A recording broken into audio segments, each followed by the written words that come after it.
Well, this Passover, you can spend your holiday in Israel, Italy, and France without ever leaving the Seder table. The number of kosher wine production has spiked in the last 10 years. Here to talk to us about the different types of kosher wines is Gary Wartels from Skyview Wine and Spirits in the Bronx. Good morning. Good morning.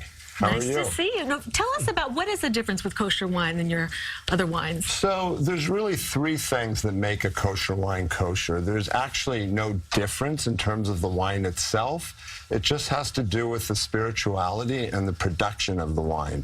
So the three things are that, like any kosher product, it needs to have rabbinic supervision over the production or the process or the winemaking. So that's number one. Number two, from the moment the grapes are crushed all the way through bottling, it can only be handled by a religious or what is called a Sabbath observant Jew. And then the third thing is in the ingredients of the wine. So there's a part of the winemaking process called the fining process. And in that process, they used to use gelatin. Gelatin is not a kosher product. So most wines now don't use gelatin anymore. They now use substitutes like egg whites or Carrageen or other products. And in the fining process, the purpose of that is to remove the sediment and the juice so it separates, and also to help balance out the pH. So those are really the only three things that make a kosher wine kosher. Otherwise, there's no difference, and they're as good or as bad as any other wine. Exactly. We want to try to help people not pick the bad ones. Exactly. You have several different examples. Is there a certain type of wine that's most used during Passover?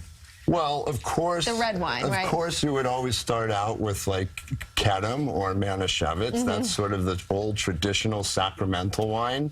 But these days, there are just thousands of kosher wines, literally. There's been an explosion in the market in the last 20 years.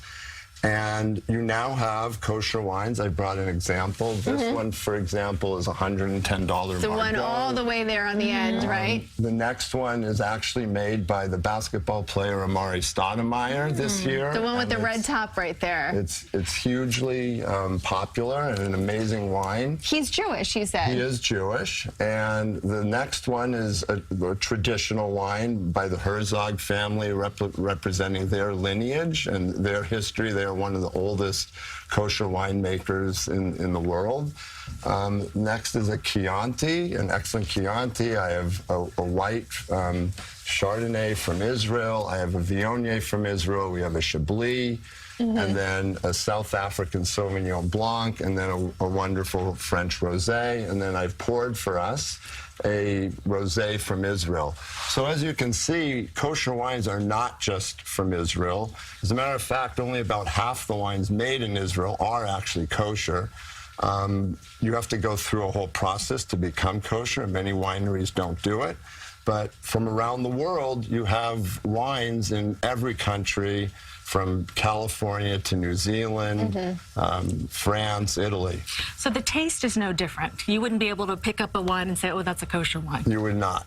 Okay. Absolutely not. There's no difference. So if you are picking up a bottle for your Seder tonight, what's one of the main things you want people to remember as they're selecting? Because yours range in price here from $15 to over $100, but what's one thing people should keep in mind? Well, one is, like any wine, you want to try and pair it with the food that you're having and really just enjoy the wine. Do you like a white, a red, a rosé? That would be number one. If you're having brisket, of course, my preference is to have a Burgundy or a Bordeaux with that. So you can choose one of those. If it's a hot summer day out and you want to have a wonderful rosé, enjoy it and go for it. So lots of choices. So you have many choices and many options. Gary, thank you so much for being here. We really appreciate it. Great. It's wonderful, and thank you. Thank you. We'll have more on these wines on our website at cbsnewyork.com. Time now is 8:49. You'll need some delicious food to eat with the wine. We have some festive holiday recipes coming right up. This is CBS 2 News Sunday Morning.